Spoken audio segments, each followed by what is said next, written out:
evening, everybody. JD here, Guns in the 701, episode number 25. We got on tap for tonight. Obviously big election. I'm still super jacked up about that. I hope everybody else is too that's watching tonight. Should President Trump, once he's appointed, should he get himself and appoint himself a two-way czar? Because of course Biden did that with Kamala Harris, right? When he had the office of gun violence prevention. Not really. And second thing up, hanging deer to achieve tender venison meat. Got that article. I think that was out of Real Tree. Kind of interesting there. We'll go into that a little bit. I got everything down here. We'll go through it. And 4 types of buck rubs you should know. Hey, Josh, what's up, buddy? Same to you. Thanks for tuning in. We're going to go through the 4 types of buck rubs you should know. And they kind of go in depth on that. And, of course, the happy ending of the week. And then next week, I'm not going to have a show. Gene, good evening, Gene, from down there in South Dakota. Appreciate you, buddy, for tuning in. No show. I'm fairly certain I'm not going to have a show because I don't think we're going to have we're going to get all our deer taken care of. If we do, maybe I'll be back. I don't think so, but I'm not sure the week after that either. So, hey, Eric Glauser, good day to you as well, buddy. Thanks for tuning in. Appreciate it. And, of course, Clay's going to be on Mitchell in the morning tomorrow, 8:15 till about 9. KFYR 99.7 and iHeart. We'd like you to go on iHeart because then Todd can see you as listening, how many people are listening. And Guns in the 701 will be back next Wednesday. Again, I will not be.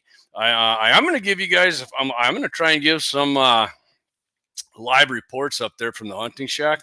We'll see what kind of service I get up there. It's kind of sketchy. Sometimes it's good, sometimes it's not.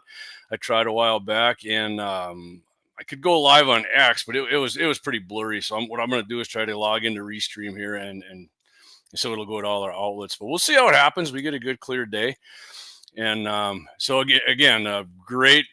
Eric Newman, good evening, Eric. How you doing, my friend? Thanks for tuning in again.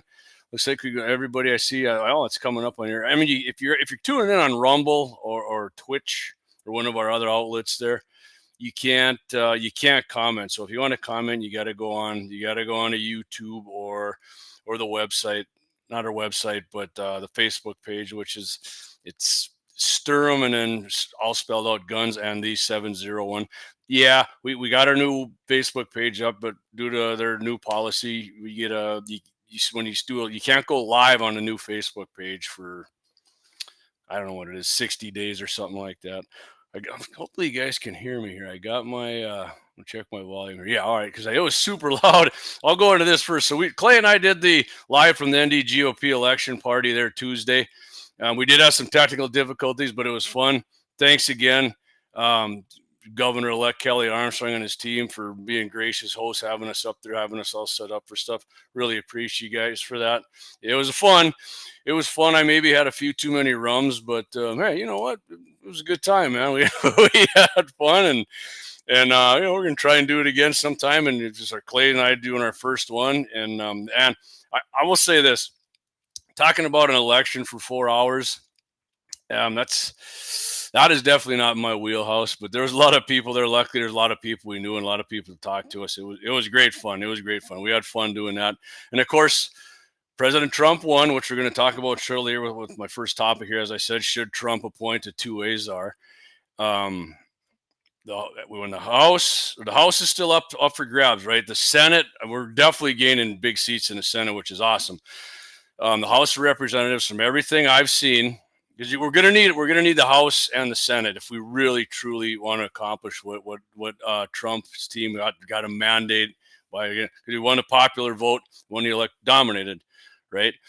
So the House of Representatives here, 86% of these precincts are reporting. 410 of the 435 races have been called as of right now. Republicans 211 seats, Democrats 199. Everything I've looked into, because I'm very concerned about this, but everything I've read, they're pretty much saying Republicans will take back. They will retain possession of the House of Representatives. Their margin of seat dominance they figure it's going to be reduced, and I can tell right here it already is from what it started out. But like I said, as of right now, they got a 12-seat lead, and there's 86% reporting. So there's 410 to 435. They're expected to win and retain their seat. So let's hope that happens, because if that happens, you got the House and Senate. And of course, Trump president, man, I've been hearing some good things. I was listening to KFI before I came in, and some of the things they were saying about securing the border. Now it should be great. So let's get can you guys hear me all right and everything? I want to make sure everything's working right. If somebody does, give me a thumbs up, or you say sound good or something, because I know if you listen to the thing on Tuesday, Clay and I were forgetting to unmute the mics, and I apologize. I talked to Kelly at the end and I forgot to. Luckily, this thing picks it up pretty good, so you could hear Kelly all right. It wasn't the best, but we had a good interview talking about stuff. So anyway, should Trump appoint a 2A czar?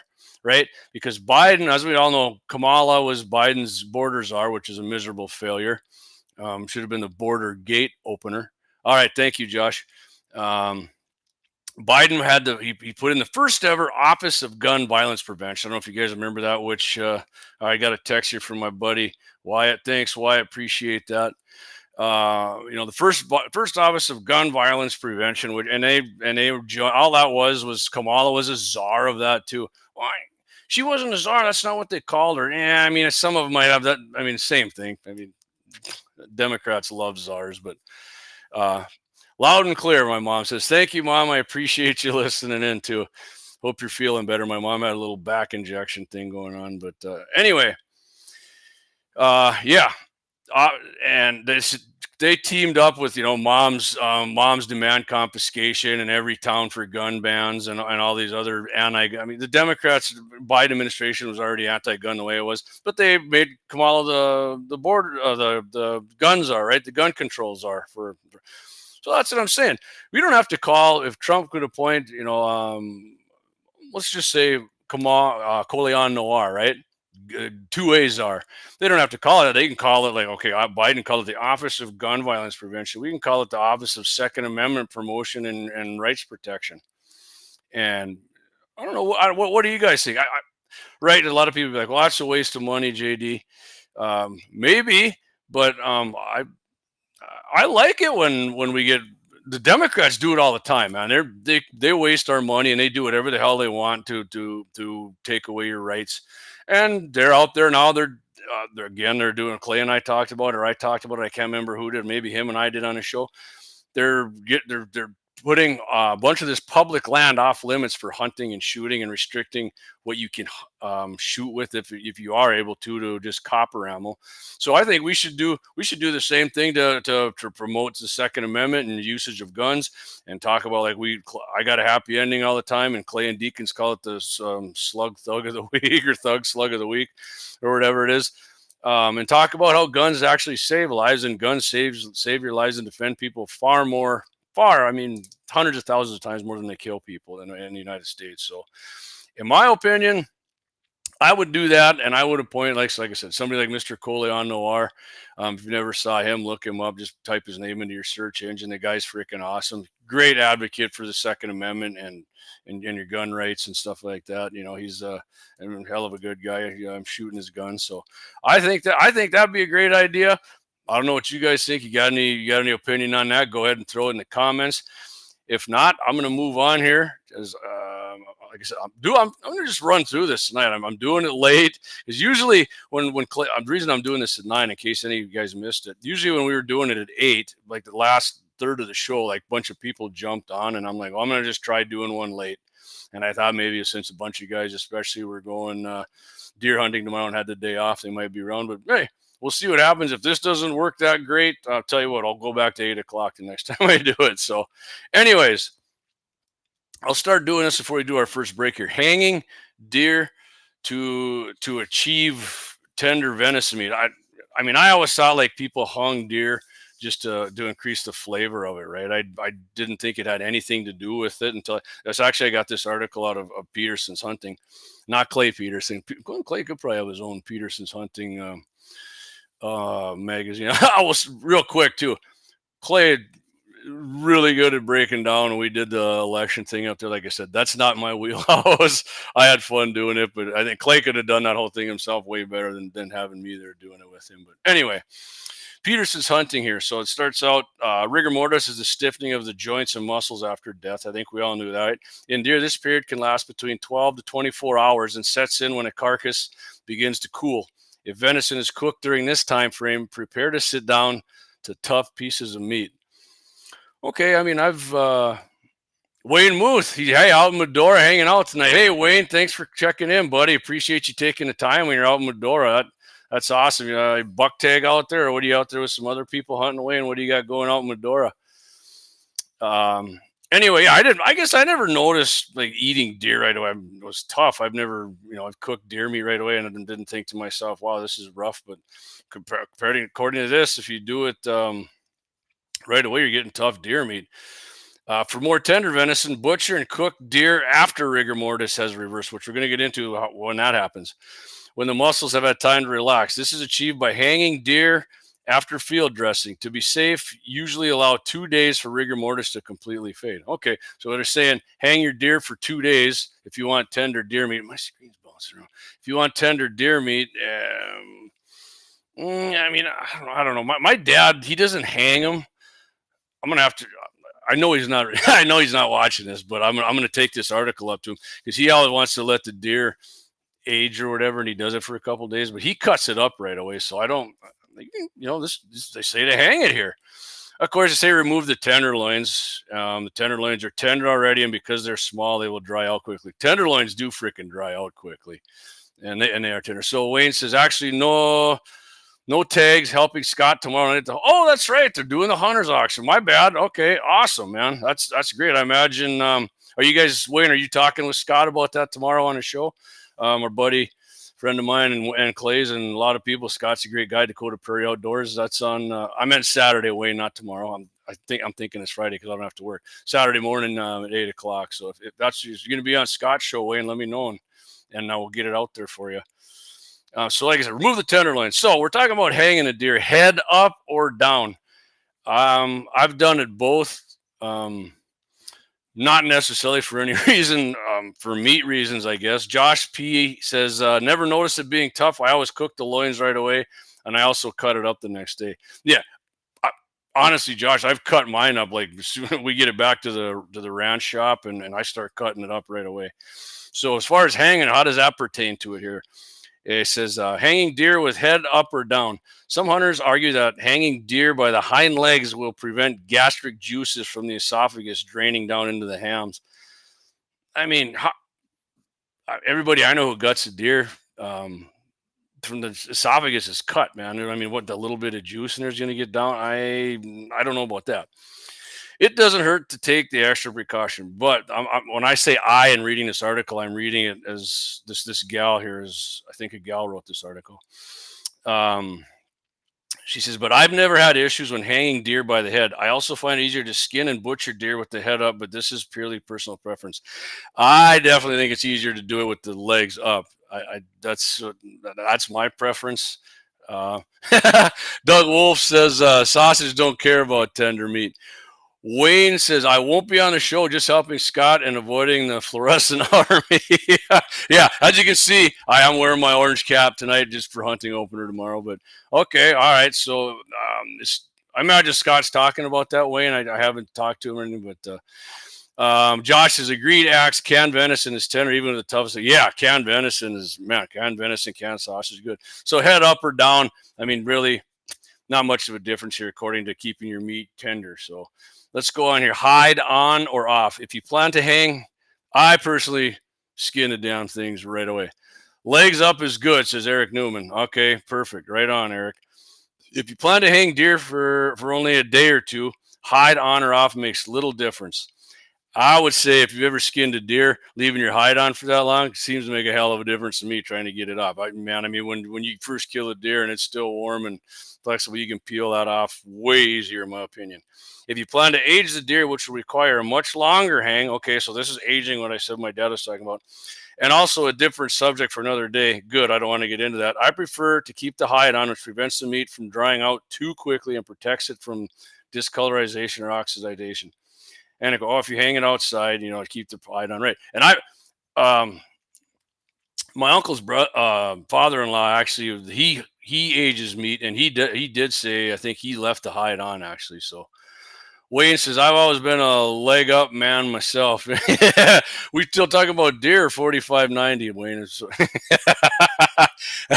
Yeah, I tried it once with the head up, and I was getting down on the bottom, and no, I wasn't a fan of that. I mean, and maybe somebody who's super good at doing it, can give me a little pointer on it. So go on. You're hanging meat in a refrigerator. I mean, who the hell's? I think Dougie's buddy's actually got a big enough refrigerator to hang stuff in. She says there will be times when you're forced to quarter a deer immediately, which I do at the farm all the time. When I do my deer out there, I got the big cooler, or perhaps you don't have the space to hang an entire carcass. If the temperature is above 42, you run the risk of meat spoiling. I mean, sounds right. If temperatures are below freezing, a fresh carcass will freeze in its rigor mortis state, which definitely happens many times. When we hunt, it gets cold, you hang it up. So I guess we're freezing the rigor mortis into it, and it doesn't matter. Man, honestly, where our ranch is, I even if it gets to 45, 50 degrees during the day, it's in the Goodman Creek Valley. I mean, it gets cold down there, and that sucker will freeze. So, I mean, this might work if I actually brought it home and hung it in my garage, which I've done before. And I hung it overnight, not as long as they're saying here, but I don't know. It didn't taste any different or more softer or lean, whatever you want to say, easier to chew. So she says, if you can find a freezerless refrigerator, or you're handy enough to modify a standard one, which, I mean, I could, but it probably wouldn't look that good because I'm not that handy. You may be able to hang an entire deer inside, or you can quarter the deer and hang the legs by hooks. Okay, well, I've done that before for sure. Maybe I'll try. If I get with my crossbow, maybe I'll give that a go. Lay the loins on a rack. I use a Baker's cooling rack. Man, I mean, the loins, like she said, just eat the damn things right away. She said, open the refrigerator at least twice a day to allow excess moisture to escape and for new air to circulate inside. I mean, that makes sense to me. However, this step is more important when dry aging, and less so if you plan to only hang the deer long enough to avoid rigor mortis. Eric Newman says, get hide off ASAP, and it's better meat, in my opinion. If I leave it hanging, I put the meat in bags, but usually cut up as soon as the meat gets cooled through. Yeah, that's what I've done, Eric, for sure. I mean, so this cooler thing she's got here, I may have... Man, maybe this is why but she doesn't say taste. She says for tenderness. She says, if you don't have an extra fridge, or if you're in a field type situation, it is possible to allow meat to rest in a cooler. This is where the more expensive coolers can come in handy. I mean, I do have it's not like a super expensive one. It's like $100. I mean, it's a 5-day Igloo, I think. Awesome cooler, man. That thing works freaking great for putting deer in at the farm. This is they do a better job of maintaining consistent cold temperatures, and will also save you from having to constantly replace ice. That is true, man. A good cooler. I do have more coolers than I need. My wife gets on me for it, but there's no joke. No joke, man. No joke. Like the guy's going to be ex-president soon. I don't have like the real expensive ones, like I say, but the igloos that you get at Sam's or Walmart or wherever Shields has them. Runnings, they do freaking, if you don't have one, I can promise you, I can tell you for 100% fact, they keep your ice longer, they keep your meat colder longer. I mean, you got a pontoon or a boat and you go out, they keep your ice way better. And even buy the little freezer packs in the bottom, and it helps immensely. And on top of that, get yourself like the big, huge Ziploc bags. I got those. I put my deer meat in, and I can actually put the ice bags in, and that makes your ice stay in there longer as well too. So skin the quarters and make sure they're as clean as possible from dirt and debris. Common sense, right? Place the meat inside clean. She says trash bags. Okay, so here's where you could use a big Ziploc bags on top. I mean, these things are freaking huge if you don't know them, and they come in handy. Thick gauge. They're thick gauge stuff too. They won't tear easy. To protect meat from ice water. Yeah, ice water, never allow meat to sit in water. I've been reading a bunch about that. They say that's not good for the meat, like the flavor. I should pay more attention because I've done it that way and not that way. Fill the cooler a third of the way with ice and lay the bags of meat on top of the ice. If it's warm, if warm outside temperatures have you concerned, pour ice over the meat. Make sure the trash bag never fills with water, or the meat bag, whatever you want to call it. Close the cooler and place in a shaded area. Yeah, no, obviously. And preferably somewhere with a slight incline with the drain plug open and facing downhill. Okay, well, that makes sense to me too. So, and she says, I do not recommend this method for long-term aging due to the lack of airflow and less than ideal humidity. So, usually I throw these away. Like I said, I'm gonna give this to my dad because that's probably some good info for him. And then a few things I learned on there too that might come in handy. So, I'll tell you what, you guys, we're gonna do our first ad here, and when we come back from that. Let's see. Carrie Lynn says, not sure I'd use the trash bags. They use chemicals in them that aren't food grade. Yeah, exactly, Carrie. Right. And a lot of them they got a freaking weird smell to them too, like trash bags. So I'm definitely on board with that 100%. Well, and these big bags, what I was telling you guys about, like the big Ziploc, they do cost a little more, but I mean, who cares? You can actually, you can rinse the dang things out actually and reuse them, which I have done for sure. And I mean, I think I had a few now from last year that I'm going to use. So yeah, if I get so, my buddy Trav, who's got his buck tag. Now, Trav, if you're listening, I know he's not. He's doing he's in a cornhole tournament over at 701 Cornhole there in Mandan, I think. I doubt he has them, but he might end up using mine. So, all right. Okay. Totally worth it over. Yeah. Carrie says totally worth it over trash bags. 100%, Carrie. And it's your freaking meat, guys. If you want trash bag scent in your freaking deer meat, because meat absorbs scents. I mean, that's right. And I mean, you put all that time and money into it, hunting. Yes, hunting the deer. I mean, you could do a lot cheaper buying just pork and making sausage, but that's not the whole thing of hunting. But just pay a little extra; it'll be worth it in the long run. But here's our first ad here, guys. Our first double. We'll be right back. We're going to talk about the 4 types of buck rubs you should know about. Which, some of these I've never seen on our place, but we'll get into that shortly. We'll be right back. JD 701 Nation.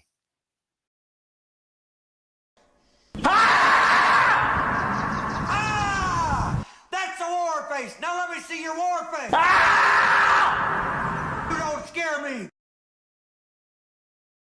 Lauer Auto Repair, located at 309 South Washington Street in Bismarck, North Dakota. Give them a call at 701-258-6308. The team of mechanics at Lauer Auto can take care of any problem your vehicle is having. And when you do business with Lauer, you can be assured you're doing business with a pro Second Amendment America First repair shop. There are plenty of other auto repair shops in the Bismarck-Mandan area. But why take a chance at patronizing a shop that might not have your beliefs at heart? Make no mistake.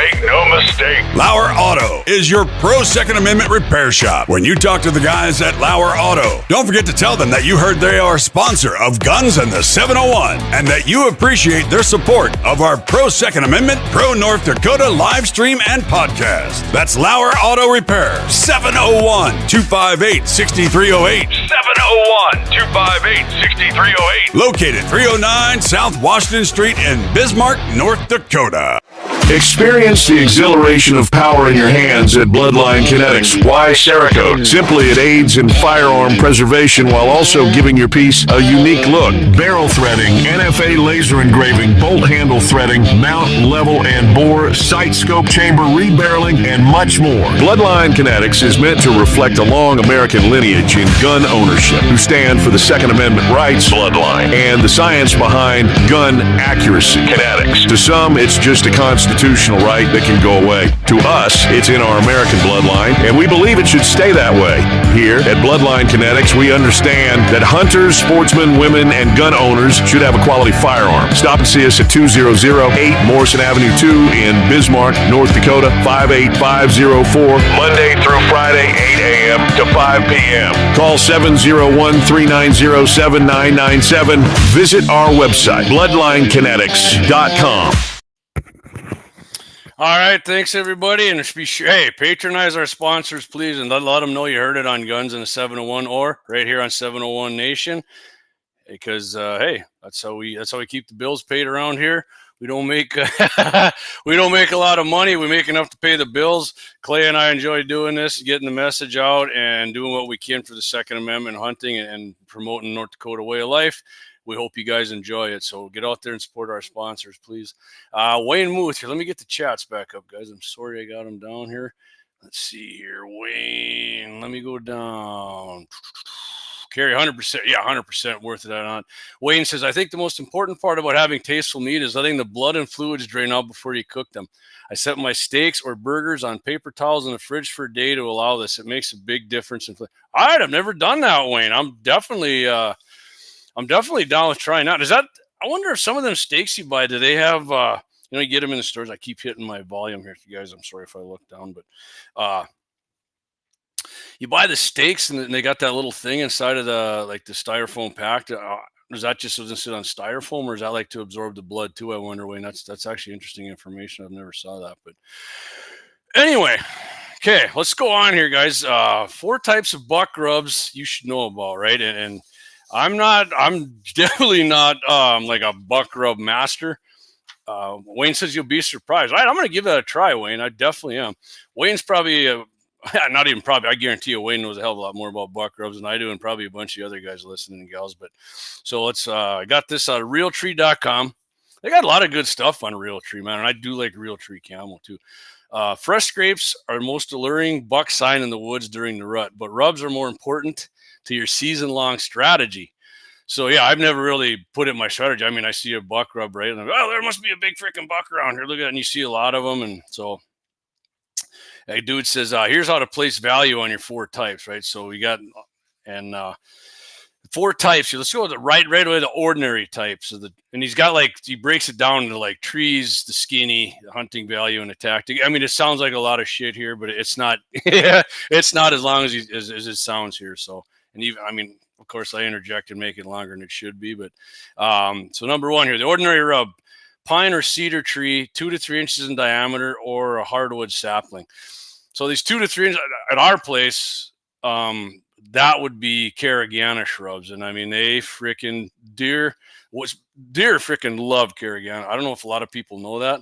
I got a burp here. Pardon me. But yeah, they freaking love Carigana shrubs. And so he's got the skinny here on like his info on it. It says if you find so I don't know where this guy's from, but he says if you find 500 rubs this fall, 400 will be on saplings and thin trees. So he obviously isn't from North Dakota. If we find 20 rubs, I'm going to say that's quite a bit for our place. Anyway, yeah, some studies show that bucks prefer to blaze ordinary rubs on aromatic cedar or pine trees. Like Scott Bachmeyer told me once out at their place, he said they love to rip the shit out of cedars. We did plant a bunch of cedars. They're tiny yet, though, and I'm, hopefully they don't start wrecking them because they're getting a little bigger now. But Carrie Lynn says the bucks are shredded our Carigana trees out at our farm. So yeah, they love Cariganas. And so if you're I always tell people this, like if the Cariganas aren't very attractive looking trees, and I mean they're not going to block a whole lot of wind. But if you want deer and pheasants, freaking love them too. Pheasants love them too. I mean, not obviously to rub on them, but yeah, deer love freaking rubbing Cariganas. Eric says we don't have 500 trees. LOL. Yeah, Carrie said I got you, Carrie. I know what you meant there, but so to continue on here, some studies show that bucks prefer to blaze ordinary shrubs. Okay, I got that, but they also readily thrash almost any sapling. True, if you plant it like a tree, I planted some cottonwoods and they get a little big. I'm like, man, that's going to be a nice tree. And then I forget to wrap it and come back, destroyed. Ordinary rubs pop up in September and continue through the rut. 6-pointers or a giant 10 might rub on them. Okay. Hunting value, he says low to moderate. Scattered ordinary rubs don't mean much, but clusters of 20 or 30, again, that's 20 or 30. I'm just breaking it back down to here in North Dakota. I mean, we got like on an edge of a tree row, let's say 400 yards long at our place. I mean, it's not out of the ordinary to see 6, 7 of them on there, down just like one side. Okay. So he says clusters of 20 or 30 in a small area tell you buck or bucks are using that spot. One of the deer might be a shooter. I would agree with that because I got game cameras there and I see more than one buck, and I tell you this too. I've seen big bucks more than just my eye out scouting or driving around on the side by side or whatever. Don't have them on my camera, but I know they're there because I've seen the suckers. And I don't know. They'd have to know where them cameras are because I never get them on there. Tactics. So here's how he says how you hunt these things. I'm not a big believer in rub lines. Ted Nugent's I know Ted Nugent does, but sometimes rubs reveal a pattern. For example, if 70% of fresh ordinary rubs are blazed on the side of a ridge, I'm saying blaze. He must mean, Wayne, if you're still listening, blaze. I mean, that's the side. That's where they rub on it, right? As he blazed it, So that's what I think it means.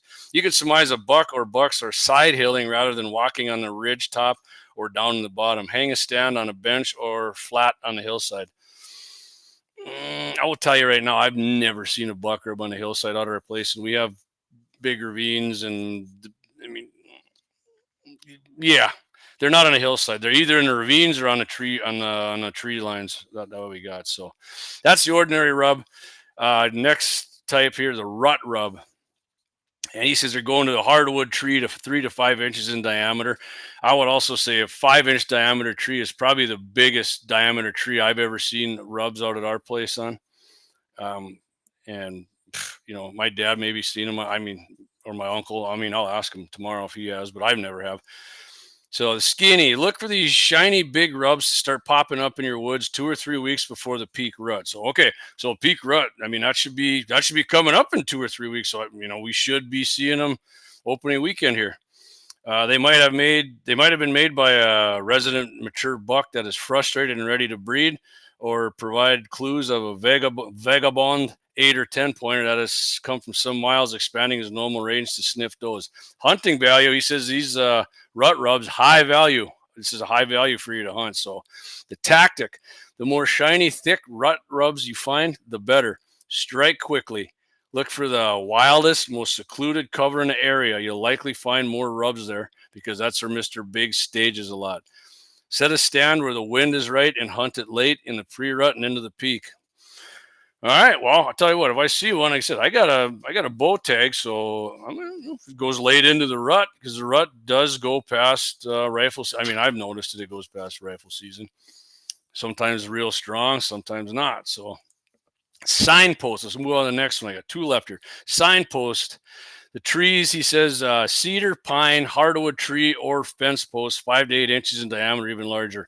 Never, ever in my life have I seen in our place or in that area or heard from anybody signpost rubs. Seen plenty of pictures of them they just get on a fence post or a signpost and rub the shit out of them. Never seen that. Mature bucks blaze huge signposts in high traffic spots where other deer can see them and veer over for a look and smell. Signposts become community scent wicks. Bucks of all sizes and does smell them and rub on pre-orbital and forehead scent. Generations of bucks often work the big buck rubs year after year. I will say generational rubs. We don't have these, but I do see generational rubs out at our place. There's a couple spots that I know they do that, and so. That's, that one thing I do believe. We don't have it is signpost. It's just more than likely on the Carriganas. Eric Newman says, since we have a lack of trees, they rub on wood posts in the fence line. I've seen them rubbing on highline poles a lot around here too. That's freaking crazy to me. Really, a highline pole? That's unreal. I'd love to see a freaking deer do. If you've never seen a deer like in a wild doing a rub, it's freaking great, man. They go absolutely berserk on them. They get really aggressive. Wayne says also big rubs equal big bucks. If you have a tree rub that is 6 inches or more, it's more than likely a big deer. Awesome. Thank you, Wayne. Appreciate that info. So this guy says the hunting value, he says, are moderate here for the signpost. Tactic says, he says, I have never set a stand over a signpost per se, but I've hung plenty on ridges and in bottoms with huge rubs. Many bucks will cruise through a signpost area some days this fall, next hunting season, and the next. Okay, so they're right here. Through their patterns, they will be unpredictable. So like a generational, he's coming back, right? Still, if you hunt a ridge or creek bottom with multiple signposts, you always have the chance to see and shoot a big buck. So like creek bottoms, I've never seen a buck rub in a creek bottom ever. And a Goodman Creek runs right through my dad's land, my uncle's land now, and never. Up north, they got my cousin and my uncle's got another quarter up there. Maybe, I mean, when the water's running through, there might have been some on this big side, kind of like at the bottom of this big side hill. But I don't know. Me personally, never seen it. I don't know about you guys. And I grew up around Apple Creek, and I wasn't much of a deer hunter when I was a kid, but I knew what a buck rub was. I never did see anything like that. So the last one here is he calls it the violent rub. Let me get Eric's comment first. Stick a wood post out in your place, Jamie, and I bet you will get deer rubbing on it every year till he rubs it in half. Just like in the middle of nowhere, Eric. I mean, where do you think I should put it? I'll do that for sure. I'm going to keep it away from the livestock because the little heifers and bulls will be rubbing on it. But yeah, I mean, if you just saying like right in the open, I do have a couple places in mind. If that's what you have, let me know in the comments. And anyhow, let me get on to the violent rub here. So appreciate everybody tuning in. I just seen we had a big jump in viewers. Appreciate you guys tuning in. If you missed the first part of the show, we went over should Trump appoint a 2 Azar. I think he should, just to tweak the shit out of the leftists. And then we went to a hanging deer to achieve tender venison meat. If you missed it, you can go back and watch it. Of course, when it's over in the podcast, it'll be up on iHeart or any other podcast platform. And now we're going through the 4 types of buck rubs you should know, and then we're going to have the happy ending. And then we're going to go through I usually go an hour just here. If we start talking some deer opener and shit, I'm definitely down for that. I'm up for going a little longer because I'm not going to have a show next week. I'm going to be hunting. So, all right, but let's get through the buck rubs here first. The violent rub: sapling cluster, low cedar branches, or thick bushes. The skinny, a dry brown thrashing of a brush or branches is weeks old, and it's no value to you, he says. Scout for a second volley of thrashed or snap saplings or bushes, some yanked out of the ground. Can't say I've ever saw that either. From about October 20th until November 15th, as bucks prowl and thrash to vent pent-up sexual energy until the first does pop into heat. Yeah, I mean, pent-up sexual energy is a thing, not only in deer, for sure. Hunting value is high during the rut. The violent rub, that's high. That's your high chance of killing something there during the rut. Tactic, he says, what you should do, you should hunt on a ridge or in a creek bottom. Hunting on a ridge, man. Hunting ridge has never done much anything for me, but maybe that's just in our area. You should hunt on a ridge or in a creek bottom with fresh, ripped bushes and branches now through mid-November. The horny bucks that made these violent rubs are on a prowl, and one might slip up during daylight. Yeah, okay. So, I mean, when he's talking about these violent, I mean, I've seen these other than the things yanked out of the ground. And I mean, I've seen them, big bucks going nuts on them through my spotting scope at a distance. And yeah, and I mean, I've seen them a few times. I didn't have a buck tag, which sucked, or I did have one and it was the wrong kind of deer. But yeah, if I'm definitely going to keep some of these in mind if we see them. Most of the ones we see are not. There's a big pasture out at our place, a section and a half that we rent out, and I usually don't see a lot of rubs out there. It's usually away from the cattle, and it's more whitetail country for sure, by the alfalfa fields and that. And maybe that's why, because maybe you guys notice something different. I don't see mule deer get as aggressive on rubbing stuff as whitetails. Like I said, that could just be me. But for sure, I've seen muleys do it, but nothing like a whitetail does it. I mean, I've seen muleys get aggressive, but I mean, as far as and we got way more mule deer at our place. As far as seeing way more rubs where all the mule deer are, nope, I haven't seen that. I'm not saying I'm right. You guys maybe have seen something different than me. But Brian Warner, what's up, fellow MBE? Joining a little late, no problem, Brian. Better late than never, my fellow MBE. As you well know, you can go back and check out the first half hour of the show, which I'm sure you will, because you're a great American, my friend. Eric Newman says, when I hunt in the hills or mountains, I'm hunting 3/4 the way up the hill. Yeah, that for sure, Eric. I have definitely see that all the time at our place. But as far as like right on top, very seldom. I mean, I'll see a muley doe now and then, just like standing up there looking over everything. But very seldom have I seen a buck do that, muley or whitetail. So I mean, if they take off running and they go like a whitetail, run a couple miles and stop and turn and look, I have seen that. But that's it, Schmidt, for that. But all right, guys, tell you what we're gonna do. Let's hit our we're going to hit, right here. Yeah, maybe I think I might have just figured something out here that I screwed up on a bunch of other times. But we're going to do our second break here. We're going to do our long one. If, in fact, I can find it here. Bullet headliner. Nope, not that one. I know Clay's got it on here for me. But, yeah, we're going to come back after this one. We're going to do the happy ending of the week. If you're new to the show, the happy ending, it definitely involves a firearm in a case of self-defense. But we'll come back and talk about that, and then let's get into some North Dakota deer open. Rifle season opens tomorrow. I personally don't have a rifle tag. Great friend of mine, Travis, does. My dad does. My uncle and my cousin. I'm jacked up either way. I do have a bow tag and a crossbow permit. So, hey, let's talk about when we get back. You guys got anything more to add to this? Put it in the comments. Wayne, I see you got one. I'm gonna get to that when we come back. But let's get these this commercials in, guys. We'll be right back. JD here, 701 Nation. Thanks for watching. We'll be right back.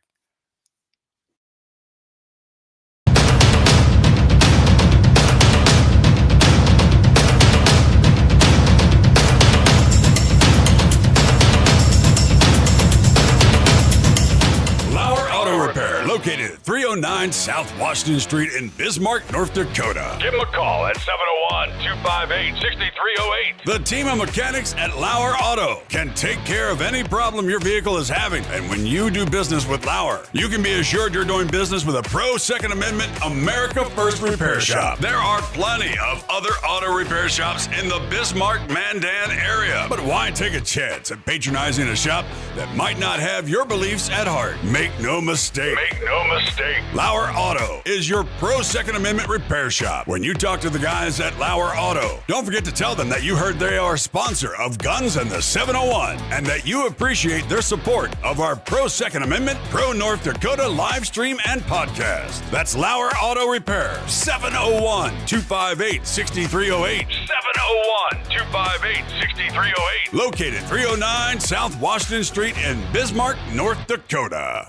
Experience the exhilaration of power in your hands at Bloodline Kinetics. Why Cerakote? Simply, it aids in firearm preservation while also giving your piece a unique look. Barrel threading, NFA laser engraving, bolt handle threading, mount, level, and bore, sight scope chamber rebarreling, and much more. Bloodline Kinetics is meant to reflect a long American lineage in gun ownership, who stand for the Second Amendment rights, Bloodline, and the science behind gun accuracy, Kinetics. To some, it's just a constitutional right that can go away. To us, it's in our American bloodline, and we believe it should stay that way. Here at Bloodline Kinetics, we understand that hunters, sportsmen, women, and gun owners should have a quality firearm. Stop and see us at 2008 Morrison Avenue 2 in Bismarck, North Dakota, 58504, Monday through Friday, 8 a.m. to 5 p.m. Call 701-390-7997. Visit our website, bloodlinekinetics.com. Ever tried catching a fish with your bare hands or hunting a deer with a stick? Don't be that guy. At Mandan Sporting Goods, we've got all the hunting and camping gear you need. We're your one-stop shop for outdoor adventure. A well-regulated militia being necessary to the security of a free state, the right of the people to keep and bear arms shall not be infringed. Check us out at mandansportinggoods.com, or better yet, stop in to 210 East Main Street, Mandan, North Dakota. Mandan Sporting Goods, where the outdoors meets functionality. Store hours, Monday through Saturday, 9 a.m. to 6 p.m. Closed Sunday. Take up arms at Mandan Sporting Goods. Your adventure starts here. Looking for the best gun gear for every and any situation? Little Angry Man Arms LLC has you covered. Top-notch guns from top-name brands like Winchester, Glock, Sig Sauer, and Ruger to essential extras from Magpul's, Streamlight, Hollow, Sun Optics, and more. Little Angry Man Arms LLC have everything to make your shooting adventures a success. Visit littleangrymanarms.com today and gear up for your next big hunt, competition, or home defense. Don't miss out on our exclusive deals. Little Angry Man Arms LLC, based in Trail City, South Dakota, your ultimate hunting partner.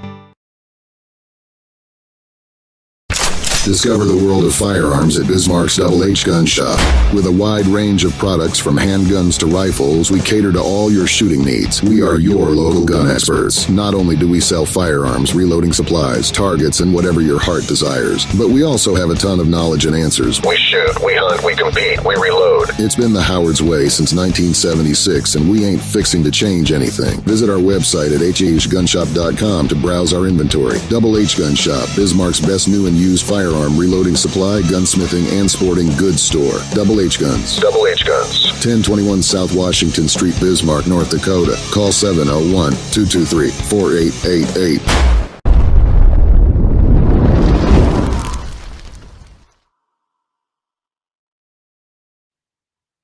Hey, JD back here, 701 Nation. How you guys all doing? Thanks for hanging in there, man. We're picking up people here. Appreciate the one on X. Appreciate y'all jumping in on X there. Got a few on Rumble. I can only look at that one Rumble channel. Hey, man, we got some good viewership here, and I appreciate you guys. Get to a few comments here before I get to the happy ending. Eric Newman says, Eric's down there in South Dakota. He says, muleys go ape shit on sagebrush out here. Yeah, I guess I've seen muleys work some brush over pretty good, but as far as trees, not really.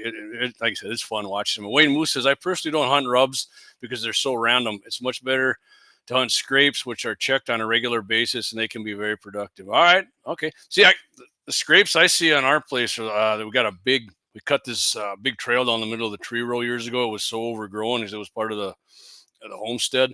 And I go through there. I do find scrapes in there, and there's one behind my dad's place. We planted that tree row, and I don't know, it's like 300 yards long. We planted that in the early 90s, and then there's some in there too. So now I have to keep something in mind. You know, I should do is put a camera close, maybe around there and see what happens. But hey, we'll see what happens. I mean, you guys got anything else to add on the buck rubs, or even go on Wayne's Talking Scrapes? You got anything to add about scrapes?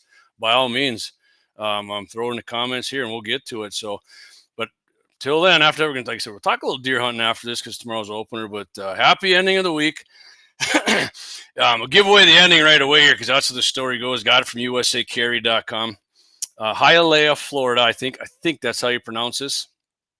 In an early morning incident on November 2nd, a heated dispute over a tire repair ended in a fatal shooting at the intersection of West 2nd Avenue and 29th Street in Hialeah. Hialeah police reported that a mechanic, 29-year-old Brandon Hurst, shot and killed 36-year-old Michael Lope Montes de Oca after the latter reportedly brandished a machete and threatened him. Yeah. Good evening, One Shot Cap. Thanks, buddy. Thanks for tuning in. Yeah, somebody pulls a machete out. Yeah, I don't want to lose an arm or anything else for that matter. That thing just cut me. Machetes there's some brutal weapons. Okay, I got a question. I'm going to finish this. I see I got a question here on my text message. So according to police, the altercation began around 1:30 a.m. when Montes de Oca contacted Hurst, who operated a mobile tire repair service, to assist with a flat tire. Upon inspecting the tire installed by Hurst, Montes de Oca noticed that it was a used tire and became highly agitated. I mean, maybe I had a question. I don't know if I got pissed. At least you're getting your tire fixed, but who knows? Police stated that Montes de Oca grew, quote, irate, accusing Hurst of deception and escalating the situation with verbal threats. Lieutenant Eddie Rodriguez of the Hialeah Police Department explained that the dispute quickly intensified when Montes de Oca retrieved a machete and advanced toward Hurst in a threatening manner. I mean, yeah, that'll definitely escalate a lot of shit when you come at somebody with a machete. In response, Hurst, fearing for his safety, understandably, drew a firearm and fired multiple shots at Montes de Oca, who was pronounced dead at the scene when police arrived. Hurst was detained by police for questioning, but was later released after authorities determined that the shooting appeared to be a case of justified self-defense, given the immediate and deadly threat posed by the machete-wielding assailant. Yeah, I mean, what do you want to do? Take on a guy with a machete with your freaking bare hands? I mean, come on, man. Or just take off running. Oh, the guy runs faster, and then he spines you with the damn thing. Nah, no. The guy did exactly what I believe he should have done. I mean, maybe he did something ratty with the used tire. I don't know, but I don't know if entails bringing a goddamn machete out on him for it. Should have called the police before then, said he's ripping you off. I don't know. Carrying a firearm for personal protection can be crucial, especially for workers like mechanics handling late night service calls. I know we got a mechanic watching this because he's one of the sponsors of the show and a good friend of mine. In this case, having a firearm likely saved Hurst's life. Yeah, good chance. When he faced an unexpected lethal threat. Without the means to defend himself, the outcome could have been far different. Yeah, he might have been like the deer meat we were talking about earlier, right? Hey, you don't want to get shot? Don't whip out a machete on somebody when it isn't necessary, and you won't get shot. So, happy ending of the week. The mechanic lived, didn't get hacked up or cut by a machete, and he's still fixing people's cars and tires for a living, helping out society. So, all right, I'm going to get into that. I got a text here. He says, my buddy says, what are scrapes over rubs? Like a rub's what you get on your tree. I don't know if that's what you're asking, Wyatt. And a scrape is like, it's just like a piece of dirt. I don't know. About the size of this, size of this paper. About maybe like a 10-inch plate gong on a gun range. It's just dirt. They rub their hoofs. They rub it down to dirt, and then the little gland in their eye. They stick that sucker on branches. It sounds weird, right? You're going up to a branch and shoving that thing in your eyeball, and then it leaves their scent there. And I'm not sure if they, if they blow their nose or something on a thing on the ground. If Wayne's listening, maybe he'd know a little more about the scrapes on the ground. That's all I know. I'm more of a rub guy, but we'll do my homework on it a little more. Guns in the 701. Yo, MVEs. That's my partner, Clay. How you doing tonight, Clayton? Thanks for jumping in. Axe Doug Wolf says, I'll take my Shop 45 over a machete any day. Yeah. One shot cap, Trump train, exclamation point. Absolutely. You missed the first part of the show, Cap. We talked about that a little bit. We can definitely talk about a little more Trump here. I'm like I said, the show's probably going to go a little longer tonight because I don't have one next week. Eric Newman says, scrapes, they piss in it. Okay, I did not know that either. Okay. And, and another thing, too, you get your deer and you got a good pair of gloves on. Make sure they're not pissing on the what do you call the inside of the thing on their legs there that they got, because you will ruin your gloves, and getting that deer piss out, it's probably not going to happen. I've ruined a few good pair of gloves. The names escape me. It's a dark spot around about that round on the inside of their legs. They piss on them, and they stand there, and they'll rub them suckers together. And I think it's like their cologne or some shit when those are around, and let the other bucks know that they're ready to frickin' rock, maybe too. Guns in the 701 has been a long day and evening. Sorry I wasn't able to get on till. No problem, buddy. No problem. Yeah, you're running a ranch. I'm not. You had shit to do. Totally understandable. Totally understandable. But so what do you guys, like I said, I don't have a tag. My buddy Trav does. He got the big 308. Hawks is the gland. Okay, Eric Newman. Eric's a taxidermist down there. Grizz is taxidermy in South Dakota. Hawks gland. Yeah. You don't if that thing's really super dark and black, do not grab that. I would try not to grab their back legs at all, unless you got some gloves you don't give a shit about. One shot cap, tarsal gland. Right, there you go. That's what I've heard it called. One shot's the tarsal gland. Gene Cox says, if we're using the same term, a rub is where they fight trees and get velvet off. Yeah, that's what we're talking about. To me, that's what a rub is, when they rub on the trees. So, and I think we're all in the same. I think we can all agree that is when they do it to the tree. But yeah, the tarsal gland, man, that sucker, that thing stinks ultra bad. Wayne says, scrapes are digs in the dirt made by bucks by their feet and antlers. They squat in them and piss. He said pee. A little more vulgar than Wayne. When does are ready to breed, we'll pee in them and be close by. Bucks check them. Oh, wow. Okay. I didn't know that. I never knew that, Wayne. Bucks check them from the downwind side. So, all right, a doe comes by and lets them know, hey, I'm ready to make a couple fawns for next year. And hopefully that buck's got some good genes, very large antlers.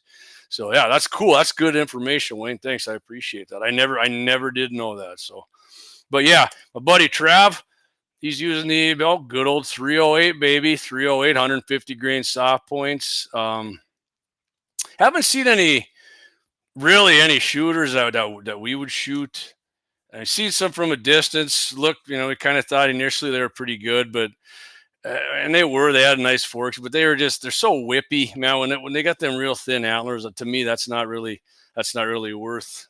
That's not worth shooting them anymore. When I was younger, yeah, or like I said, I've said this before a bunch of times. If you're a young person or your first deer, your first couple years of deer hunting, man, you're so anxious to get it, and some people might think it's bloodthirsty, but man, you want to kill it, man. I mean, you get that in your brain. Your first deer you see, you want to shoot it, and it is exciting. Or like, what I tell you, maybe someday I'll be in this shape, older. You got some kind of terminal illness, and for sure, then I probably wouldn't care. You just, some people don't get it. It's fun shooting deer. And, I can understand, like I said, if I'm older, but in between then and now, and I don't have to shoot a bigger buck every year, right? I would prefer to shoot an older, mature buck, but I do like a nice, nice set of antlers on them. Anything small anymore, it just does nothing for me. Nothing at all. So Gene Cox said, should go without saying, don't put doe urine on you. Derek says, I've pissed in scrapes and deer will come in and piss on top of your piss. I think it pisses him off. Another rail. Oh my God. I'm going to try it. If I see one, I'm going to go look. I'm actually going to actively look for one this weekend. And if I see it, I'm going to piss on it just to see what happens. Oh, that's funny. Do a little messing around with the Sasquatch kind of thing there. So hey, I've actually learned a lot of stuff, and I'm glad I brought this up. This is a pretty informative show for me. I enjoy this kind of stuff. Brian Warner, doe tag for Mama Joe and me, 6'5" Creed for Mama, and 270 for me this year. 270. I thought you were a Creed man too, Brian. Yeah, man, nothing wrong with a 270. Honestly, if I didn't have a bad wing here at 270, I would probably be shooting a 270. 270s are freaking badass. 6'5" PRC, like Governor-elect has, and my neighbor guy there, his dad, man, is the 6'5" or 7mm PRC. 7mm PRCs are awesome too. Okay, Brian says usually a 25-06. Curious, why would you go to a 270 from an 06, Brian? I don't blame you for it. I'm curious. The 25-06 is badass too. I love the 25-06. That's when I got back into deer hunting. I shot my dad's, and that thing worked freaking like money. Real accurate. It's what is that? The 25-06 is pretty much correct me if I'm wrong. Gene, you're listening. 25-06, 270 neck down to a 25 caliber, right? And 25, man, you don't see the 25-06 very much anymore. I think my dad's the only. Brian got off of it now too. He's on the 270. My dad will tell you since he's gone to the Creed more, no regrets whatsoever. He loves it. Super deadly with it. I mean, he just drops deer in his tracks with that thing. So, and Gene says I loaded up some 150 grain 30-06 for the fun. Might try one out. Right on. What kind of bullet you running, Gene?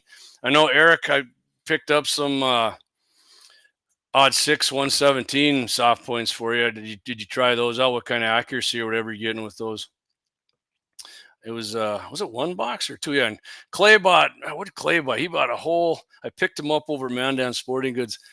I think they were flat base too in his 270, which is weird because most people shoot, and flat base are just as accurate, but Eric Newman, that's right, 300 rum for my whitetail buck, and using God's cartridge on one doe. Nobody knows what God's cartridge is. It's 223 Remington, baby. Eric knows that, yeah. And a 30-30 on my other doe. Sweet. And 30-30, Eric, you're using like 117 grains or something like that, or 130. I remember you had it on a 2-8 day at Axes there. Brian says just bought one at a sale, and I never really like the way it shoots. Never will get rid of the 25-06. So, okay, right, just got a new gun, want to try it out. I totally understand that. Gene says 25-06, 270, 30-06 is a parent case. All right, perfect. That's what I thought. Yep. And I always kid around like a 270. I say it's a mini mag because it's so freaking. My buddy John shoots one, and if you didn't see that on our Facebook page and on X, I've been putting a deer pick up every day, and biggest one, I mean, point wise, maybe even size wise, you've shot at our place is 181 inch muley buck and 270. I mean, John's been using that since he got into hunting.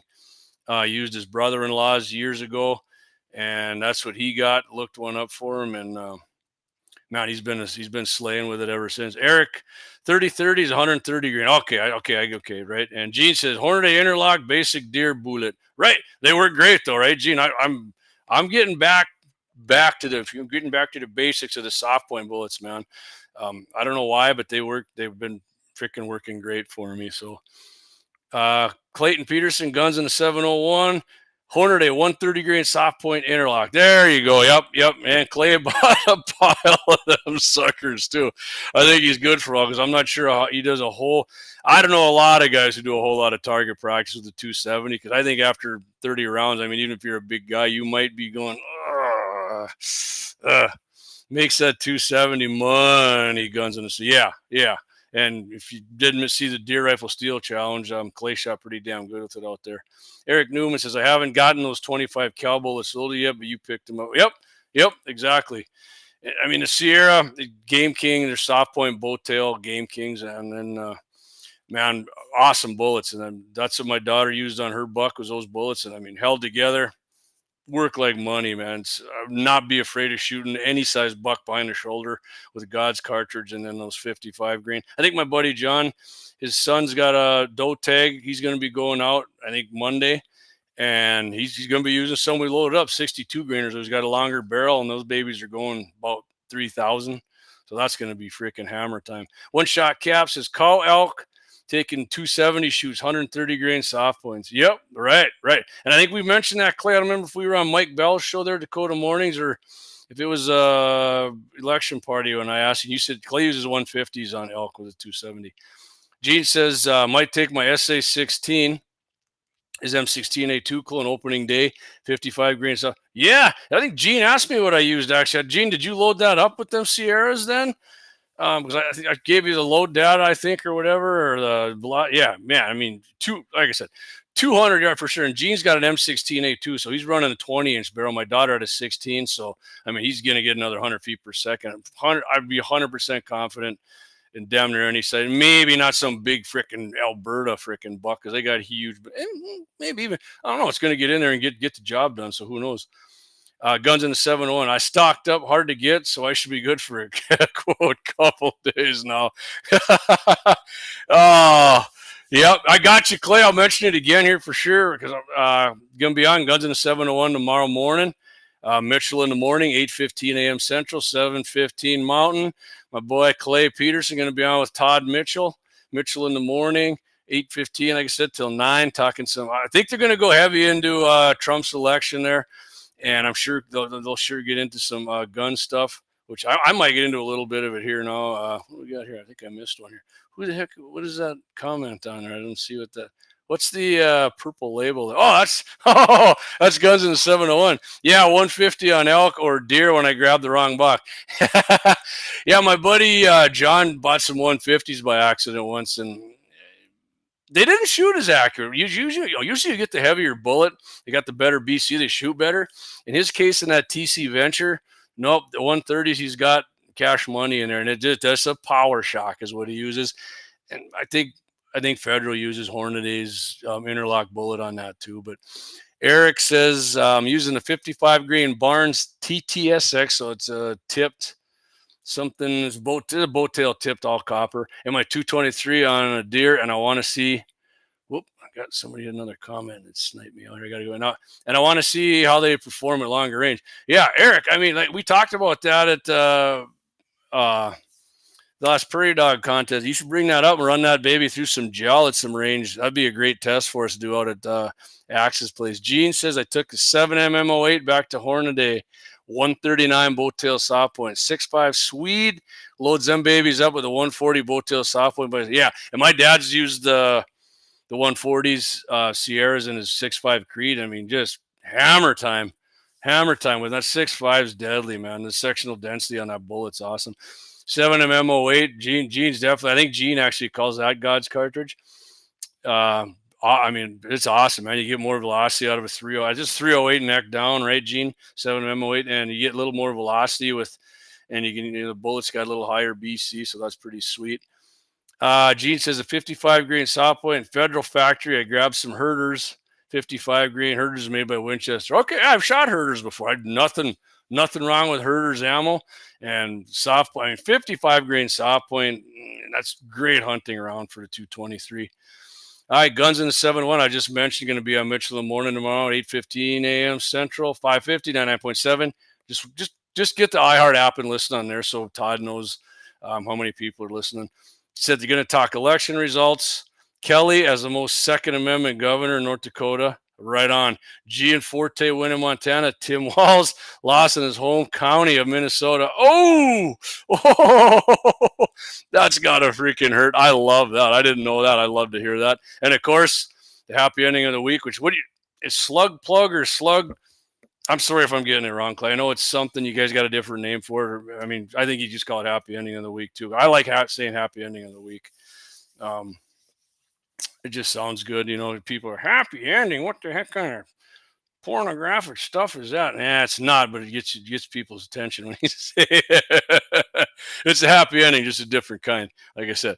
Yeah. Anyways, Clay, I can't remember. What are your boys using for deer? I think a 243, and Leighton was going to use. What was he going to use again? Because he liked that 270 of yours. Is he going to shoot that? Wayne said he's using the 180 grain 300 Win Mag for moose, man, and that is right there. That is a freaking hammer right there. 180 grainer, 300 Win Mag. Oh yeah, that's awesome, man. Not that just take if you shot a deer with that, that'd just take the life right out of him. Harris was a camel toe, now she's a moose knuckle. That's a one-shot, Caps. Oh, that's funny. Yeah, and speaking of moose, she could handle the 300 Win Mag for sure. And guns in the 701. Landon is a 243 and Leighton is a 7mm08. Perfect. I like that too, man. 243 still to this day. A lot of people don't. I wonder if the 6.5 didn't kind of take over in that area of, I don't know, killing power or whatever you want to call it for that. I don't know. It seems to me it did because the 243 seemed like it was a hell of a lot more popular before the Creed came out. And like I said, I do have a 6.5 Creed. It's still got to get threaded, but got it at Double H Gun Shop. And,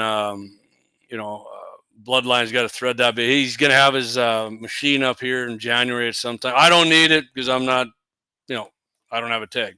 So I got my crossbow, and I might carry. Heck, I don't even got to bring my AR with it, actually, or any 223 because my buddy Trav's got his up there. Might as well blow his ammo up, and that's sweet too. He's got a silencer co. I can't remember what on there, but man, that thing's a sweet baby. He won this upper from some coyote website. He's been lucky winning stuff. He's been real lucky getting deer. He got a 4th year in a row. I think he's got a buck tag. So Gene Cox says at Wayne, the loading is good for bulldozers and freight trains. Yeah, I mean, if dude rolls up on you with a killdozer and you got the 180 grain 300 Win Mag, I mean, you blow that right through the freaking blade on the front. I mean, it seems like if anything, it'll knock the bulldozer back just a little bit for a second to give you time to jump out of the way. I had a 300 Win Mag back when I got back into deer hunting. I started back into the 25-06, and my buddy convinced me what you need is a 300 Win Mag. No, I shot that thing. I like to shoot a lot, and I'm like, there is no freaking way I'm shooting this freaking cannon. No freaking way. And I didn't. So I'll tell you what, we're going to do one more double ad here, guys, for some of our sponsors, and then we'll come back and we'll finish this baby up here a little bit as soon as I get my stuff up here, because it's all right, here we go. Double ad. Where you at, baby? Where you at? Come back to me. We'll be back. Double ad. Right. All right. Okay. Here's the last double ad. We're going to come back. I'll tell you what, it's been going for hour and 8 minutes. We'll come back. We'll go I'll go another 5-10 minutes unless you guys got some stuff. Put it in the chats and we'll hit on it. Because I'm ready to talk for another 20 minutes at least. So if not, we'll hit on a few things and I'll end the show. So hang in there, guys. We'll be right back. JD 701 Nation. That's right.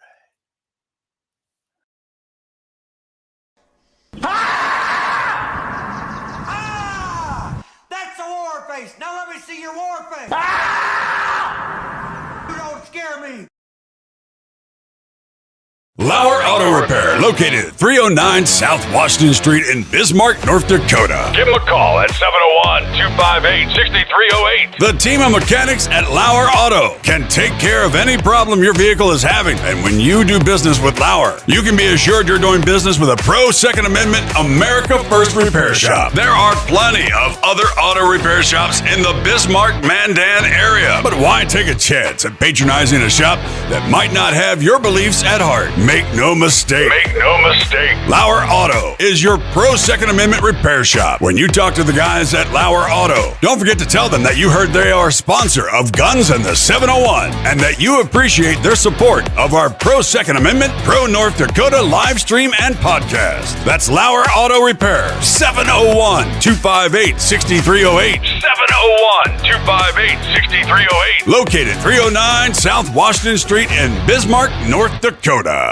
Experience the exhilaration of power in your hands at Bloodline Kinetics. Why Cerakote? Simply, it aids in firearm preservation while also giving your piece a unique look. Barrel threading, NFA laser engraving, bolt handle threading, mount, level, and bore, sight scope chamber, rebarreling, and much more. Bloodline Kinetics is meant to reflect a long American lineage in gun ownership, who stand for the Second Amendment rights, Bloodline, and the science behind gun accuracy. Kinetics. To some, it's just a constitutional right that can go away. To us, it's in our American bloodline, and we believe it should stay that way.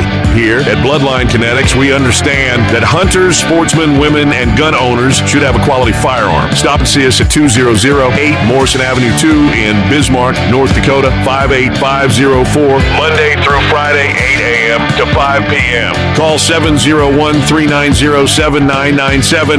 Visit our website, bloodlinekinetics.com. Hey, JD back here, 701Nation. Appreciate you guys. Man, we're killing it on. I love it. I love all you guys on. I love everybody listening, but I love it. You guys on X are loading it up for us. That's freaking awesome. Love it. Again, wow, what's your big deal with X, JD? X lets you do free speech. Clay and I I wish we could say some more stuff, but we're going to our other platforms, YouTube, Facebook. They'll freaking snipe you for just talking about your sponsor sometimes or putting stuff up there. It's ridiculous. Love X. Not only that, Elon helped this guy out right here. $32 million a month, which even though that's an insane amount of money, guess what? Donald Trump was buried in spending by the left. I mean, Kamala spent like a freaking $1 billion, and they're bitching about Elon being. Thank God for Elon Musk and X and Rumble too. We got Rumble guys, but yeah, thank you guys all for listening. This is freaking great. I'm gonna get to a few of these comments here. Oh, by the way, Bloodline Kinetics, Clayton got his he's got his AR back. Thing looks freaking sweet. I call it the pimp AR. You want to check that out? You can see a picture of that on our X page, and I got it up on our new Facebook page. You don't know what that is yet. It's just GAT, GAT 701. Go on there. What does that mean? Guns and the 701. You go on there, a picture of it on there. You got pictures of our deer. Can't wait till we can start live streaming to that sucker here in a while. But I think we got like 40 days or something yet. But all right, I'm going to get to some of these. I'm going to go get to some of these comments here. Eric says, love the 180 grain bullets. They are hard hitters. That's what I use in my 300 drum. Yeah, when Eric was shooting the deer gong at Axis at I think it was 500 on we did the prairie dog steel thing, you could definitely tell that thing hit hard. Wayne Moose says Austin toasted his moose with it in moose and moose. I almost mixed them up in October. Suppressed is the only way to go. Absolutely, Wayne. Absolutely. If you don't shoot suppressed, hey, and guess what? If we retain the House and the Senate, we might be able to get the hearing protection. We got the Senate for sure. Like I said, almost a certainty we're going to have the House as well. It's just by what margin. But we can pass Hearing Protection Act. Bye goes that stupid $200 for every suppression. That is freaking ridiculous. Brian Waters is going to take a break on Saturday evening, and we're going to check out the Fallon County Wild Game Feed in memory of Stan Wagner. Right, and that's Scott Bachmeyer was going over there. And Clay had Big Jake and Scott on to talk about that a few weeks back. I'm pretty sure Gene's going. Wayne, are you going to that one too? I mean, that's a pretty big deal there. They make a lot of money up for that. It's a good deal to go check out. I'm in Golden Valley. I'm like, that's like a, like a 3.5 hour drive for me. And yeah, man, deer season is my Super Bowl. I'm up there with family and friends, so I won't be partaking, but I will be listening to Scott's show Saturday morning. Okay, here, Gene Cox. Let's get down here what Gene's got. More trivia. 6mm 244, 257 Roberts are derived from the 7x57 Mauser. Excellent rounds for sure. I couldn't agree more. But since that whole World War II thing, Mauser cases are hard to get for a while. Yes, they were, Gene. Yeah. Clay says we talked for over 4 hours Tuesday. This is nothing. LOL. Well, Clay, before you got on, I said, sitting there talking election, probably not in my wheelhouse. I was glad it was packed, man. There were so many people there talking. It was a great time either way. That's some good interviews at the end with Kelly and Clay was talking to, Jeff Magrum was on there, and we talked to a whole bunch of people. We had some difficulties. I mean, some of it's kind of hard to watch and listen to because of that, but it was fun. It was fun. I'm looking for. Do it again for sure. We'll do it again, 100%. Clay says Harris campaign is now $20 million in debt too as of today. Yeah, I did hear that. They went through $1 billion and they're $20 million in debt. And Trump team make America great again. Put foot to ass big time. Clay needs a matching pimp suit, is what Doug Wolf says. Yeah, he does. That's actually a good idea, Dougie. Trump will sign the Hearing Protection Act. Paul Ryan tanked it last time. Yeah, Paul Ryan did tank it. And Turtle McConnell said, I believe he said, don't even freaking bring it up. Don't even waste your time because I'm not going to do it either. So I don't know, Clay, John Thune. Thune gets it there. And it looks like he's going to be leading the Senate. Him or can't remember the guy from Florida. Wayne says, I think I'll make it there. Lots of guns. Right on.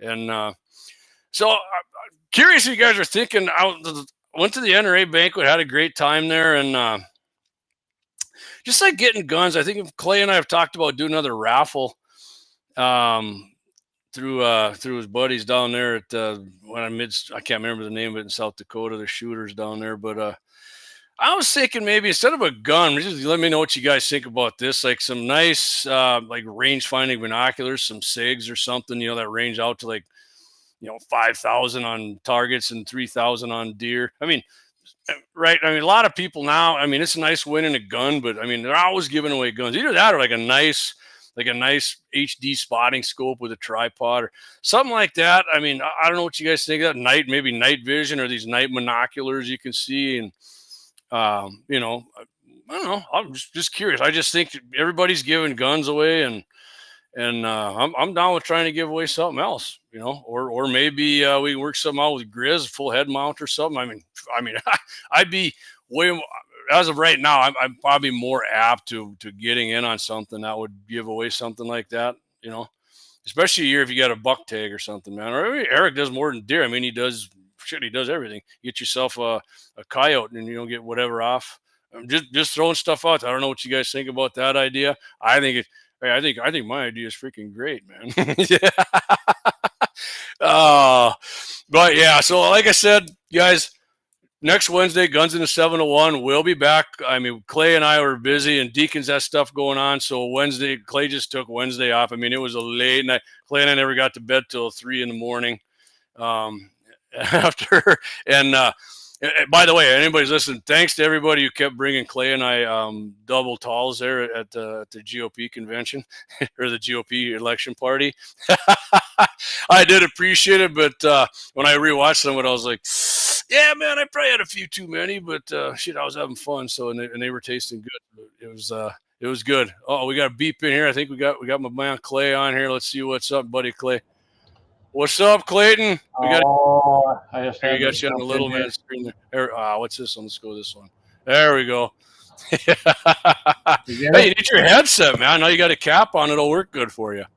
Oh, I have this hooked up, because I got all these very, very cool voices and things like that going on. So, yeah. Anyway. Yeah, but just tell everybody you're going to be back on next Wednesday. Yeah, next Wednesday we'll be back on. I got a text here. Yeah, it says binoculars. What the heck here? Hold on a minute here. Binoculars, hard to pick a gun when you want. Yeah. I mean, I would, like I said, I'd definitely go with the binos. It's not just binos, but something with a range finding you know, or I mean, even they're kind of making rangefinders obsolete, really. Just think about it. You buy up a good pair of binoculars, right?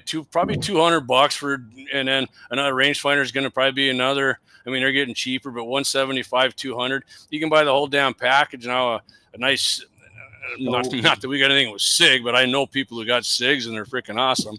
You know, it's $600. I mean, it's pay a little more and you got it all in one package. You're not dinking around with two things, man. That's just my opinion. Yeah, I think you're right. I think they're becoming a little bit obsolete as far as just that by itself. I don't know. That's my opinion too. Or Clay, get something going with the bloodline. You can give us, you know, get something off a custom build or something, right? Well, I can tell you this. I took the pimp gun out today. Yeah. We got something we got to do with it, but overall, it grouped nice when I shot it. I threw a scope on there today. I was going to put flip-up sights on it because I thought I still had it. What'd you put on there for glass then? I still had one of them Brunton Echoes floating around here, so I went ahead and used that. It's got that 50 millimeter. It looks stupid on there because it's so big. Yeah, 50 millimeter bell on an AR does get a little, unless you got a bull barrel like varmint rifle. Rocket out of that thing, you know. But I'll tell you what, it was accurate. I'll tell you that much. But we'll get the other part fixed on it. I bet you're right. It's something simple. I'm pretty sure we kind of talked about it with Jacob, so we'll be good. Yep. Tomorrow I will be grabbing the old trusty 270 and heading out, and yeah. So you guys, you can go out at 11, right? Because it's statewide at noon as they go by Central Time. So you're legally, yeah. Yeah, this time it's legal, like. So you and the boys are going out. Are they out of school then, Clay, or are you going to pick them up later? No, we got 4-day school week here, so so it's technically. Oh yeah, because there's no. My wife's a teacher, and I'm like, yeah, real smart of me to remember that one, right? So technically, that is a national holiday down here, you know. Yeah, Kelly doesn't even have to do that. I don't know if you got to the end of the interview there, and I did ask him about making that a state holiday, and he's like, I don't know if I can swing that, but he sounds like he's all on board with the state gun. He wants us to run a few polls so we can get it narrowed down, and I said, we can definitely do that. So. Oh yeah, so yeah. Start thinking about it, guys, and I'm sure it's going to be like everything. I think what's going to happen here, and me and you talked about this, we're going to come up maybe with 5 guns. We'll take some input from friends and people we know. Just I kind of know what I'd like to see on there. I know you do too, Jamie. One gun we both agree on, but then we'll take a little survey of that. So yeah, I mean, don't hesitate to send us your ideas, because I know what's going to happen here. It's going to be. I mean, you could have 100 different guns. We can't do a survey on 100 different guns. Right. Because that's what we were saying. I mean, you put that up there, and it's just everybody will. I want this, and I want that. And I know that Teddy Roosevelt's gun's going to be in there. I know it is. And I mean, when I interviewed him there, and I watched the end of it, he was kind of like, I mean, he said he's going to have it, but he didn't sound like he was really sold on that. I mean, not that he he's might not be, but. I know that somebody's going to wide, right. Because I mean, he's a big gun guy, so he's probably thinking, something other than that. I mean, like I am, I'm like, okay, I'll say a lever action, but it's got to be that Henry that takes the AR mags and it's 223 and God's caliber. I don't know, man. I mean, yeah, I'm not going to lie. The Winchester 1876, which was Roosevelt's favorite gun. I mean, it's a nice gun. It truly is, and I imagine that's going to be one that gets on there. He also liked his 1895, and that was what chambered in 405, I believe. Yeah, it was Big Medicine. I can't remember what it is. Gene, one of you guys, I know you know what Big Medicine was. Teddy Roosevelt's Big Medicine. Yeah, I think that was one, and I think he took that mostly on his safari hunts. But I don't know. I imagine that'll be one of the guns that'll be included in the poll for sure. But like I said, I think America's Rifle's a good one to have in there. That's definitely going to be in there. Hey, you never know. That might just end up being. I love tweaking liberals. Because he said in the interview, he said maybe we can do a handgun, a rifle, and a shotgun. We can have 3 different. I mean, because everybody's got one, you might as well set the standard. We can go 3 different kinds, right? Hell yeah! I mean, Kelly's on board. I'm telling you, we're going to talk about this tomorrow. I just sent the stuff off to you, and I even sent it to Michael. I thought he'd like to hear about some of this too. And hey, Michael said I should be the gun czar if if Kid Rock can't do it. What's that? Michael said I should be the gun czar if Kid Rock won't do it. Trust me, we'd be a lot better off if I was Gunzar.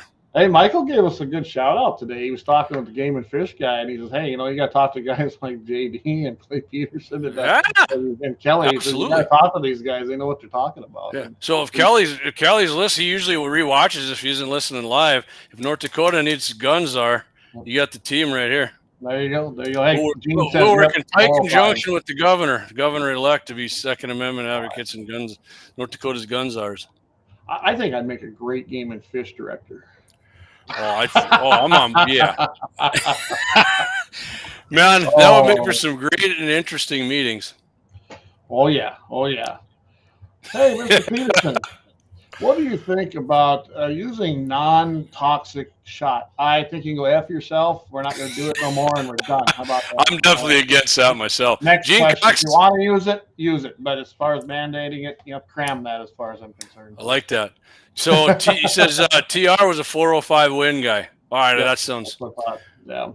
So speaking about cram it, I seen one of Trump's guys on there told he was on a live stream and he told Letitia James, he said, "Go ahead and bring that lawsuit." He goes, "We're going to throw your fat ass in prison," and that's exactly. I heard that. I was watching that. He said, "We're sick of this phony freaking indictments and all this other bullshit." Keith O'Donnell, there you go, Keith, 308, baby. Yeah. Many, and I would imagine there's going to be something in a 30-06. It's such a popular gun that kind of, when them boys came back from war, that's what was. I mean, do we go to them? I don't know. Do we go cartridge too? I think we're just going to go kind of action, aren't we? Yeah, I'd say action. But I mean, if you take the Springfield, what were most of Springfield's 30-06? I mean, you can't go wrong with a 308, man. I mean, I know everybody's going to the ballistics of this. I mean, hey, man. I'm sorry, man. That thing kicks freaking ass. I love the 308. 308's very popular, good 30 Not to mention, just a sexy looking cartridge too. I love looking at 308s. Getting back to Letitia James thing though. Yeah. I think we saw a very good beginning as to what's happening. Trump also from his office of president-elect today. I mean, he put out a deal about the citizens and deporting them, and he said we can no longer have to interpret the law as it's written. No more anchor babies, essentially. And if you're born here, you're not automatic citizens. And that's what, can you imagine 20+ million, if that's the number, illegals, they start having kids, and all of a sudden we got all these new, quote, citizens. That was never how that was intended. Ever. Fetterman admitted to Joe Rogan that's exactly what they're trying to do with all the illegals coming here. Speaking of illegals, why don't you deport old Dart Bow on here? There, you got rid of him. I did. You saw that, huh? Yeah. I don't know, what was that platform you had on there? Kick. Oh, that was Kick. Remember we got some of that crap from Twitch when we first started. I did remember, but I just can't. I can't remember my apologies. I didn't remember the platform. Kick's another gaming one. Which I'm not against, man. I mean, he's gaming. If that's what people want to, I mean, if they want to watch it on there, like Deacons always watches on Twitch because it's super clear. I mean, X is super clear too. That's what I was watching on tonight. I saw that. I seen it right away. I was like, "Who in the heck?" I'm like, "Oh, it's Clayton." Yeah, it's me. Oh, yeah. All right, Clay. So I tell you what, like I said, I'm not doing a show next week, but I'm going to try to go live. I'm going to try to log into Restream a couple times, and it depends on the service. I mean, if the weather's nice and clear and not windy or something, it's going to work. It should work okay. It's not going to be like watching this, but I mean, I'm not going to sit in there for a half hour and talk to you. I'll probably try and do it for 10, 15 and let you know what's going on and what we've been seeing. And hey, you never know, a coyote might walk by and the old suppressor in the 308's going to eat. Yeah. Interesting. I sent that email out to you guys, but it did not show back. I always send it to myself too, so that's interesting. Anyway, so hey, Keith, I know you're listening. So I couldn't remember if you're coming down this weekend or not. He's got some doe tags, so let me know because I know I'm going to have another guy here, and I don't want you guys overlapping each other. So I'll put. Oh, speaking of that, I still haven't seen no 50 cal shit from you here in the deer season. I don't have one anymore. I mean, we had the Clay Peterson freaking law get passed, and yeah, I need another 50. Maybe, you know what? Maybe Axe. Maybe you need to come down here. We'll bring your 50 out. I got ammo, and we'll go out and kill us a deer because we can. I got tags. Yeah. Keep shooting. I've got tags. We still got to do that review on Axe's 50. Actually, yeah. We got that nice night photo there that we got the thing lit up like 80 yards down range with the tracer, which is freaking sweet. Good luck hunting, guys. One shot. Same to you, Cap. Appreciate that, buddy. Absolutely. And everybody, hey, I know it rained like a son of a bitch here in Bismarck, but if you're going out west, nothing happened in a lot of them counties, including ours. So don't be driving off road, man. I mean, if you got to go out and get it and quarter it in the field or whatever, do that. Because you light something up, it's going to go up like a tinderbox. Yeah, I can tell you right now, we got some rain here. We had about an inch out of that last deal. It's still dry. It's plenty dry out there yet. So, yeah, take it easy, guys, when you're out there.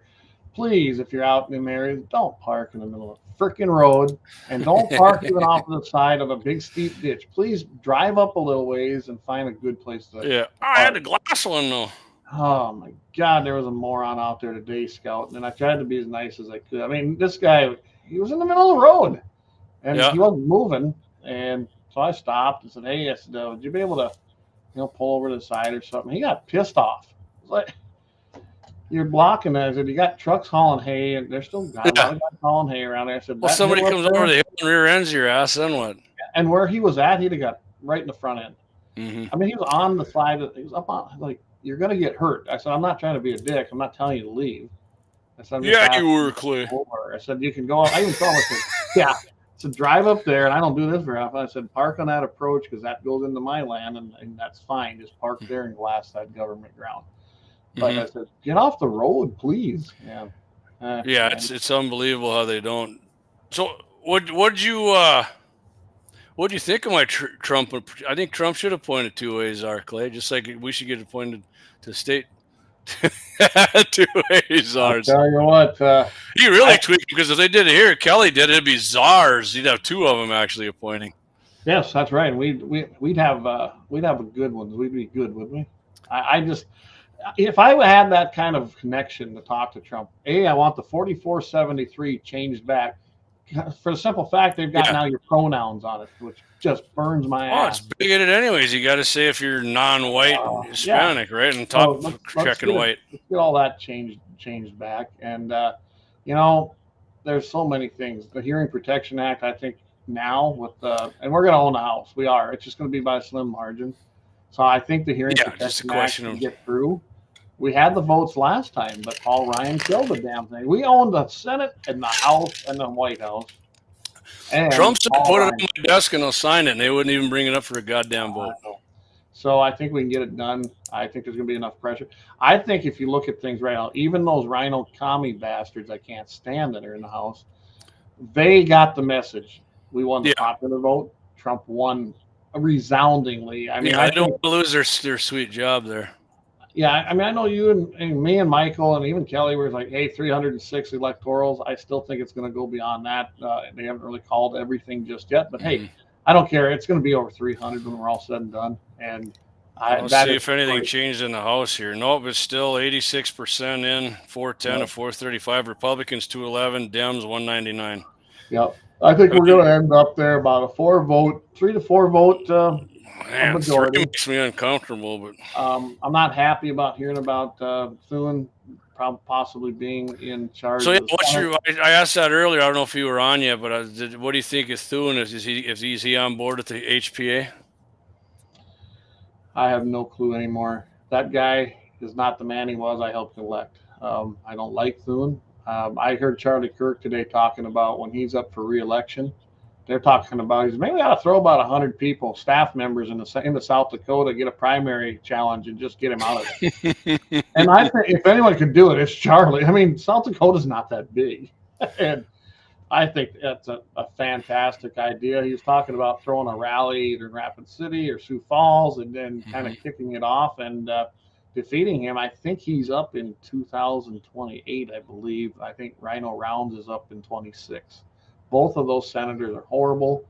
They're there for themselves. And Thune was not that man. When we defeated Tom Daschle when he ran for Senate the second time, Thune that is, I mean, he was a constitutional conservative, but DC polluted that man, unfortunately. It's just it's unfortunate. I mean, last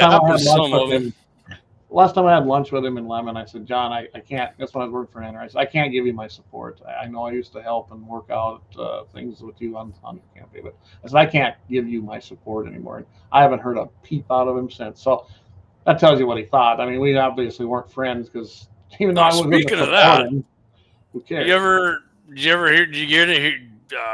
Mike wanted you to talk. Said Wime was rabbiting him. Yeah, I wasn't even sure who that was. Jason Wime, the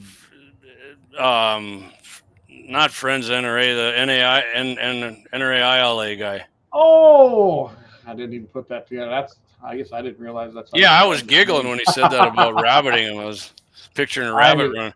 I'll make a couple calls. It's what, Friday tomorrow? Yeah, he asked if he had any connections. I was just going to look and see if he was even a guy anymore here. He might not be the ILA guy. I'll find out. I mean, maybe he's getting run off. I don't. Hey, They Brian, usually got it in the front here. Absolutely. Have a good evening. And yeah, I just jumped in here because I happened to come down here and send this stuff off. Yep. So. Yeah. We'll jump off here, guys. Again, catch Clay tomorrow, Mitchell in the morning, 8:15 a.m. Central, KFYR 99.7 iHeartRadio. Next Wednesday, he'll be back. I'm not sure if Deke will be back, but Guns in the 701 next Wednesday at 8 p.m. Central, right, Clayton? Yep. I hope he's back, but Okay. And then, you know what? Because I can't jump on with Clay because I'll be heading back up to out west for hunting. And like I said, I'm going to try to get you guys some live reports. Yeah. And then, heck, I don't even know. Week after that's going to be Thanksgiving. I might have to jump on with you on a Wednesday, and we'll do a Thanksgiving turkey edition or some shit. Yeah. I want to see. I did get fall turkey tags just because I do, just so I get them. 50 cal. I do have a 58. Oh, all right, guys. Thanks everybody for having good viewership here tonight. Appreciate you guys participating. Everybody have a safe and great hunt, and feel free to send me and Clay send us your pictures, man. We'll post them up there, and we'll get a little brag board going. Love doing that. Love seeing that. So appreciate you guys. And Clay, what do we want everybody to do? Well, it is still just important to keep your powder dry, everybody. So have a great weekend. Go out there and get a nice deer or get a doe for the freezer. I mean, enjoy the hunt. Remember, this is about a heritage and taking your kids out there and family time. It really is. And that's what I love about it. So keep your powder dry, everybody. We'll catch you next week.